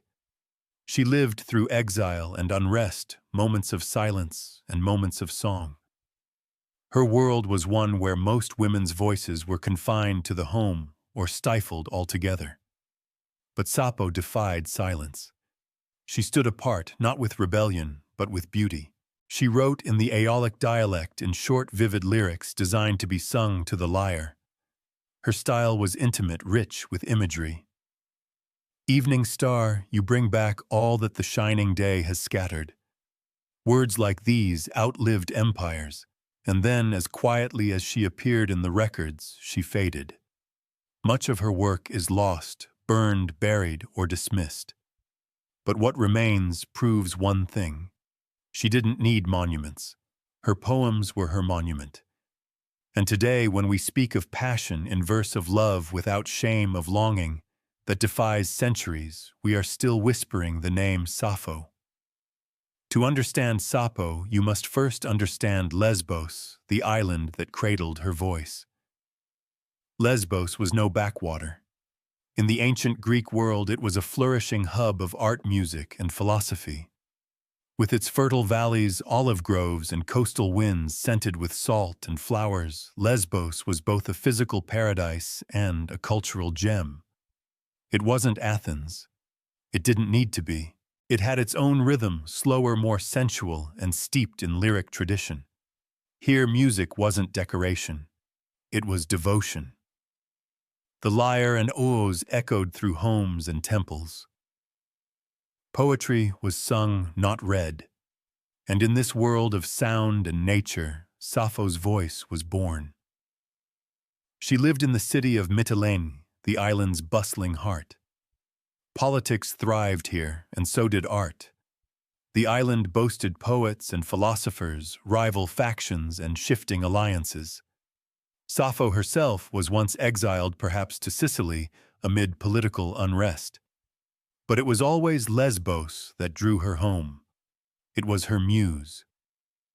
Lesbos was also a space of female community rare in the ancient world. Aristocratic girls were educated in music, poetry, and ritual. Some scholars believe Sappho led a kind of theasos, a circle or school, where young women learned the art of lyric poetry dance and devotion to the goddess Aphrodite. This was not formal education as we know it, but a sacred, creative sisterhood. Here bonds formed that were emotional, intellectual, and possibly romantic. Sappho wrote directly to these women not as abstract muses, but as real presences in her life. She addressed them by name, mourned their departures, celebrated their beauty, and confessed her love with searing honesty. In one fragment she writes, "I have not had one word from her. I beg you bring her back to me." These lines don't come from myth or theater. They come from a lived world, a circle of women singing by lamplight, weaving emotion into song.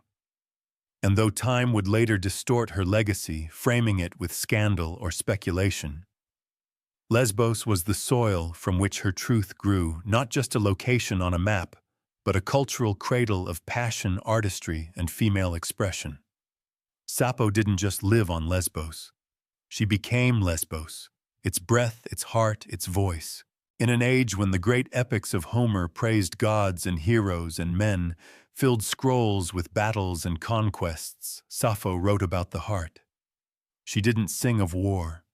She sang of a trembling hand, a shy glance, a voice that made her body shiver. She was one of the first poets in Western history to write in the first-person I. Not just narrating events, but feeling them. And what she felt was love, longing, jealousy, tenderness, and desire. Most astonishing of all, she wrote, as a woman to women about women. In ancient Greece, a woman's voice was often confined to the home or silenced entirely. Public life, literature, politics, philosophy, these belonged to men. But Sappho stepped outside those walls not with rebellion, but with rhythm. Her poetry did not demand space. It created its own. A private universe where emotion was not weakness, but power. And within that space she did something radical. She named the women she loved. She didn't reduce them to symbols. She didn't speak in metaphor alone. She remembered their laughter, their perfume, the way they braided their hair. In one fragment she describes the sensation of seeing a beloved. He is equal to the gods. That man who sits beside you, who listens to your sweet voice and watches your lovely laughter. Oh, it makes my heart beat fast.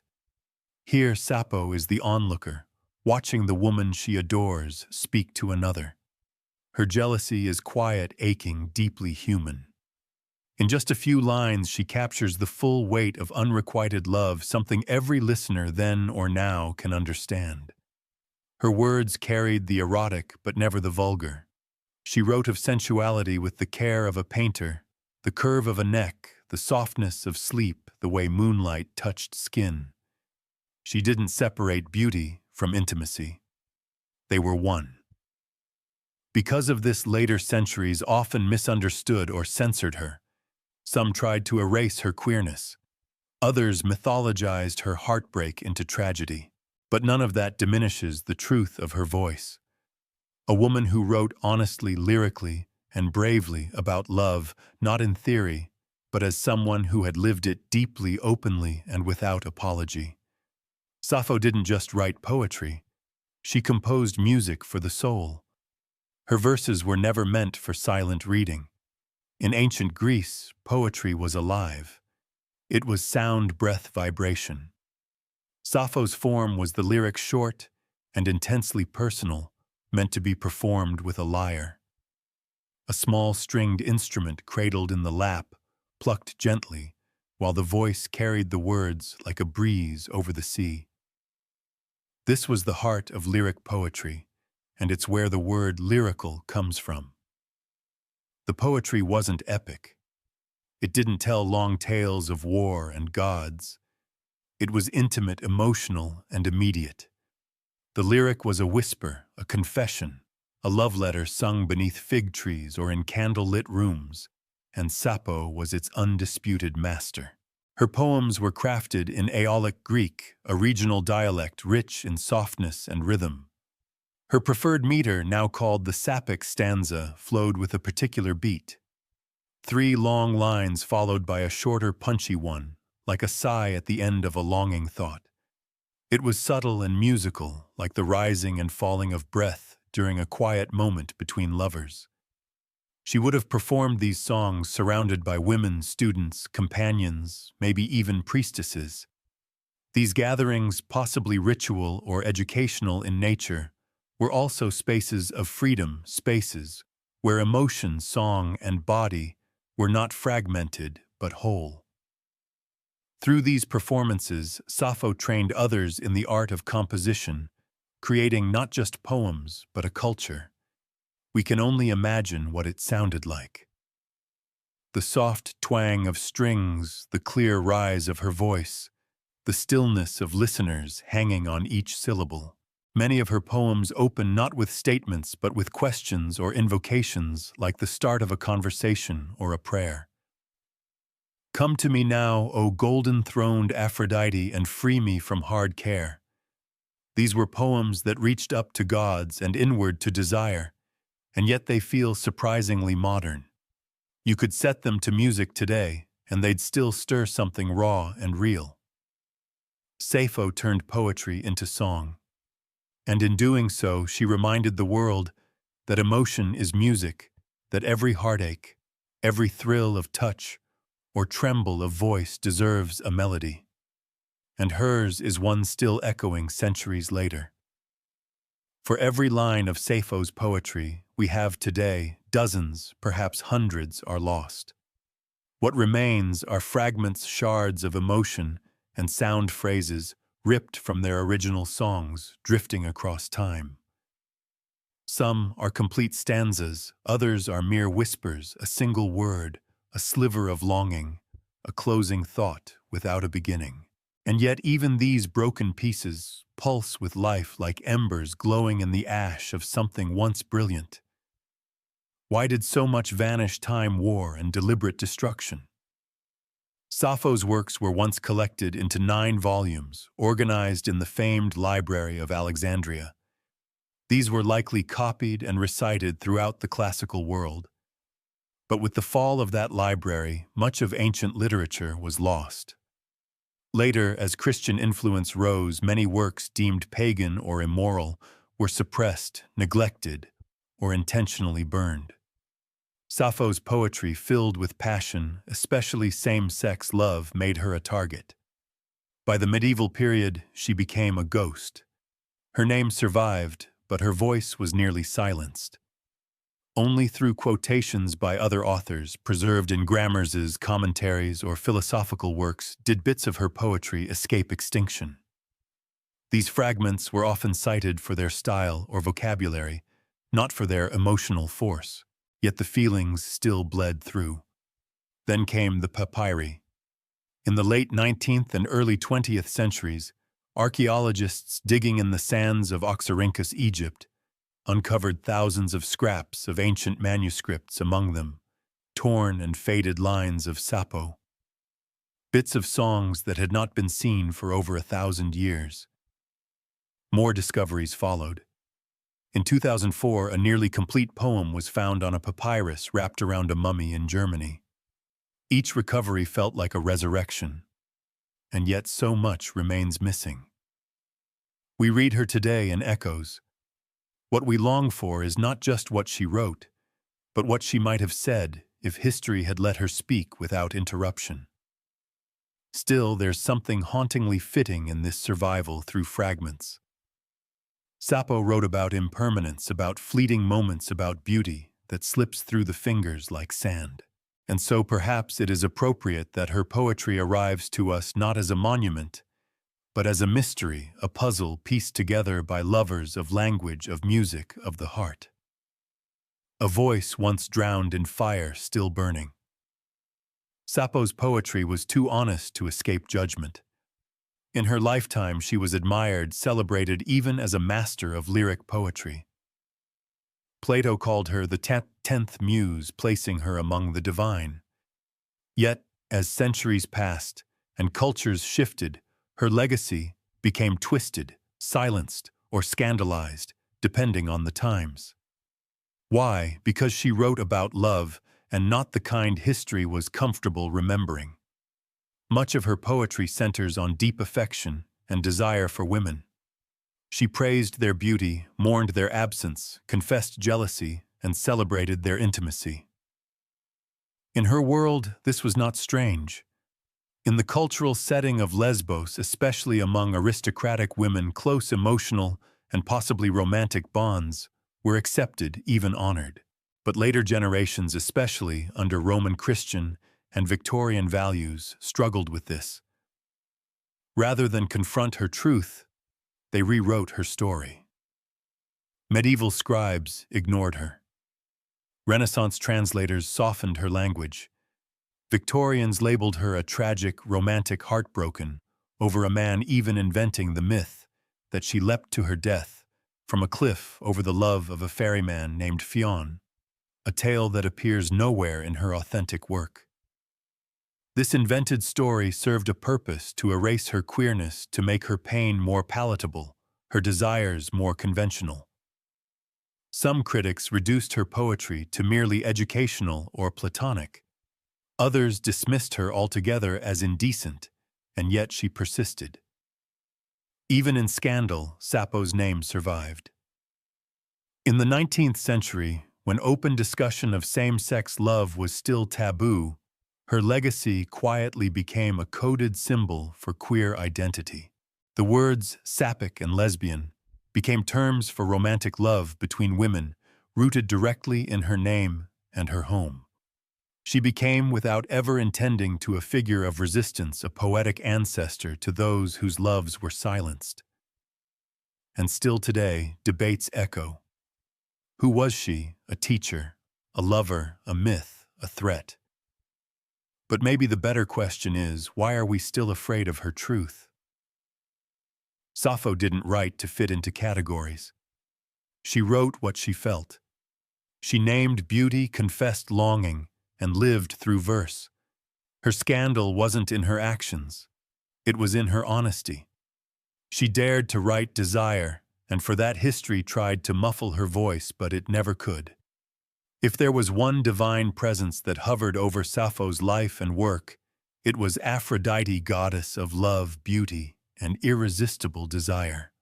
To Sappho, Aphrodite wasn't just a myth. She was a muse, a confidant, even a kind of companion in moments of passion and heartbreak. Many of Sappho's most powerful verses are not just about love.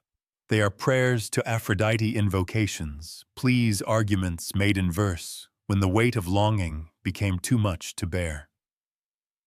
In her most famous surviving poem, Ode to Aphrodite, Sappho doesn't simply praise the goddess. She speaks to her directly, almost like a friend who's heard this pain before. Come to me now. If ever you have answered my voice in the past, free me from hard care. Fulfill all that my heart longs to achieve. There is no shame in this vulnerability, no fear in expressing desire. Sappho's love is never portrayed as sinful or weak. It is divine, something sacred enough to bring a goddess down from the heavens. In the ancient world, Aphrodite wasn't just about romance.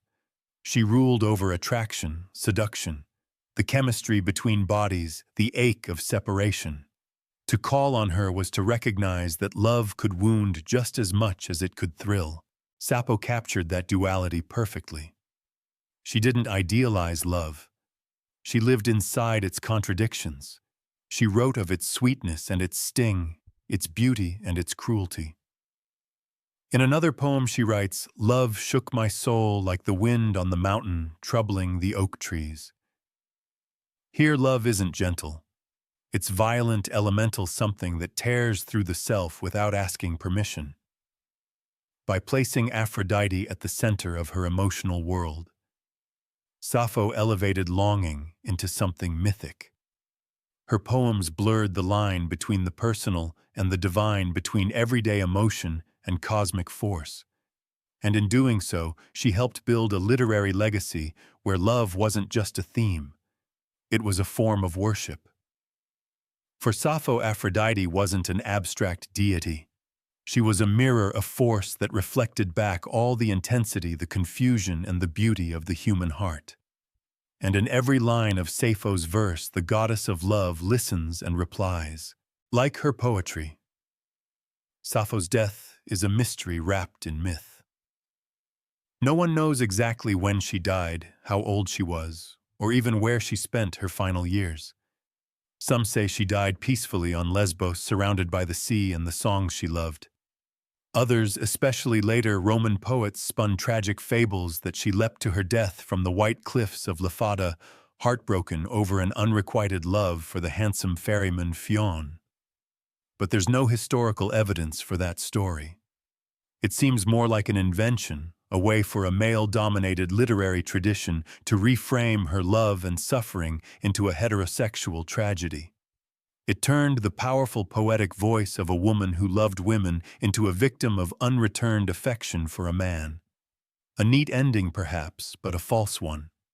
The truth is simpler and more profound.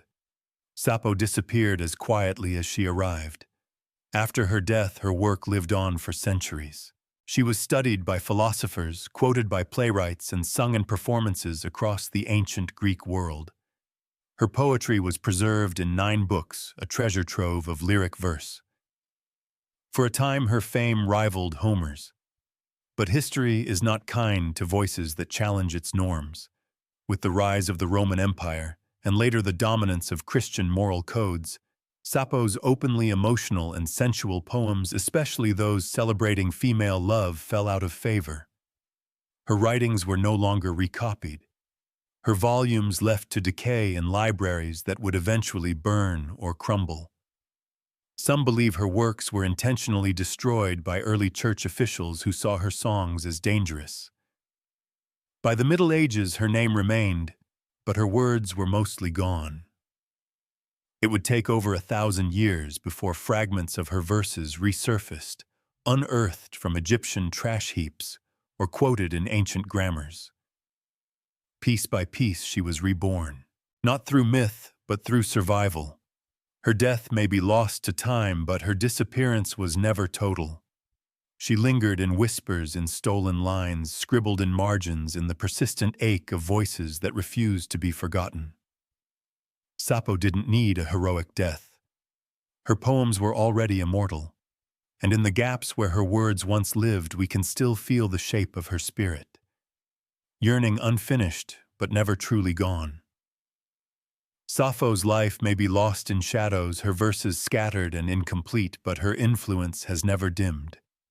If anything, it has only grown stronger, like a candle that flickers but refuses to go out. In every age, someone has rediscovered her. In the Renaissance, scholars pored over her fragments, marveling at her delicate command of emotion. In the Romantic era, poets like Byron and Shelley invoked her name. In the 19th and 20th centuries, as conversations around gender and identity began to reawaken, Sappho became a symbol of queer resilience, of feminine artistry, of emotional freedom. Her name lives on in language itself. Sapphic used to describe romantic love between women. Lesbian, taken from the island of her birth, now a global identity. These words are not just terms. They are echoes of her life. Proof that a voice can ripple across millennia and still reshape how we understand love and expression. Artists, writers, and musicians continue to be drawn to her. Painters have imagined her at the lyre bathed in moonlight. Poets have translated her again and again, each version seeking the pulse beneath the words. Modern authors have reimagined her, reclaimed her, resurrected her in novels, songs, and plays, and through it all, one thing remains clear. Sappho speaks to something universal. It doesn't matter that her poems are broken. It doesn't matter that her biography is blurred. What matters is the emotion that burns beneath the words, the trembling joy of desire, the ache of separation, the sacredness of beauty. These are feelings we all carry. She just found a way to sing them. Perhaps that's her true immortality. Not the marble statues or the scholarly footnotes, but the way a few lines from over 2,000 years ago can still make someone pause, breathe, and feel less alone. Sappho's gift was never just poetry. It was presence. She made feeling an art. She made longing a form of truth. And in doing so, she became more than a poet. She became a mirror for anyone who has ever loved quietly, deeply, or in defiance of the world. And as long as human hearts break and heal through language, Sappho will remain. Not just remembered,